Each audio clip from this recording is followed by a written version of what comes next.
தற்போதைய அண்மைச் செய்தியை பார்த்துக் கொண்டிருக்கிறோம். தமிழக பாஜக தலைவர் அண்ணாமலை தலைமையில் பாஜகவினர் தமிழக ஆளுநர் RN ரவியை சந்தித்து பேசி வரக்கூடிய அந்த அண்மைச் செய்தியை பார்த்துக் கொண்டிருக்கிறோம்.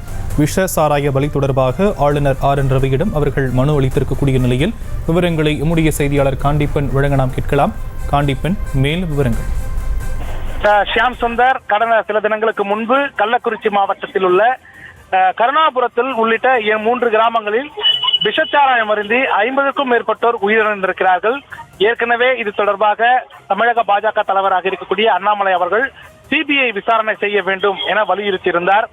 தொடர்ந்து இது சிபிஐ விசாரணை செய்ய வேண்டும் என்ற ஒரு விஷயத்தையும் உள்துறை அமைச்சராக இருக்கக்கூடிய அமித்ஷா அவர்களுக்கும் தொலைபேசி மூலம் தெரிவித்திருந்தார்.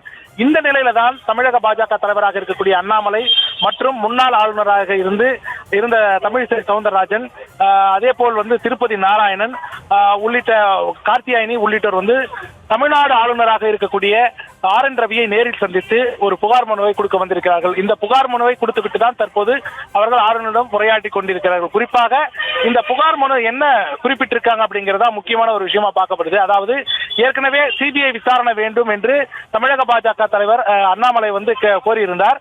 இந்த நிலையில ஆளுநரை சந்திச்சு இந்த துறையில இருக்கக்கூடிய அந்த துறை சார்ந்த அமைச்சர் முத்துசாமி உள்ளிட்ட சில அமைச்சர்களை பதவி நீக்கம் செய்ய வேண்டி இந்த மனு கொடுக்கப்பட்டிருக்கலாம் என்ற ஒரு தகவல் வெளியாகி இருக்கிறது. இன்னும் சற்று நேரத்தில் இந்த மனு கொடுத்திருக்கக்கூடிய பாஜகவை சேர்ந்த மூத்த நிர்வாகிகள் செய்தியாளர்கள் சந்திப்பின் போது இந்த தகவல்களை தெரியப்படுத்த வாய்ப்பு இருப்பதாக தெரிய வருகிறது. ஷியாம் சுந்தர்.